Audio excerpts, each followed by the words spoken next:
you're cool.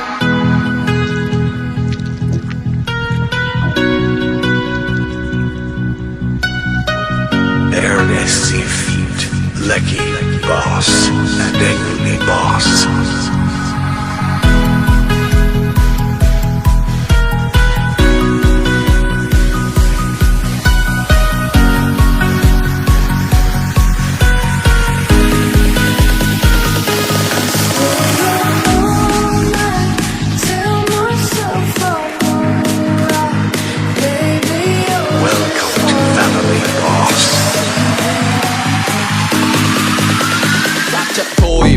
Cho nên là phải thắp tận nơi, kiểu tận đâu phải lưỡi nhớ các dân chơi. Tao rồi nghỉ đê cho đỡ tăng huyết áp. Yeah, tặng mày một tháp ngập trời. Tao phải khuyên mày là rap chậm thôi. Một cả nót ra nên là phải thắp tận nơi. Tao rồi nghỉ đê cho đỡ tăng huyết áp. Yeah, tặng mày một tháp ngập trời. Lên sàn một tay quay từ vai tới đầu. Bọn tao chơi rap rõ vai với màu. Nghe fast flow theo kiểu miền Bắc. Quên đi cho mày biết là ai mới ngầu. Thấy cháy khi tao ghi ra vần. Beat Nam Bắc bằng tao G 3 lần. So tranh của mày thì G tao kính trọng chuyển từ G Farm sang G Dragon. Toàn bọn nhà giàu không biết dùng tiền. Anh em Nam Bắc bọn tao vẫn đang cùng thuyền. Bọn tao nhận thắng cho chơi âm nhạc. Còn mày giải nhất trò chơi phân biệt vùng miền. Bố em bác dài bù đái và bát quái. Nước rơi tòng tỏng ở trên tất các mái. Đại hiệp nhoe nhoét quay lên hỏi quý.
So crazy, yeah, I drunk like whiskey.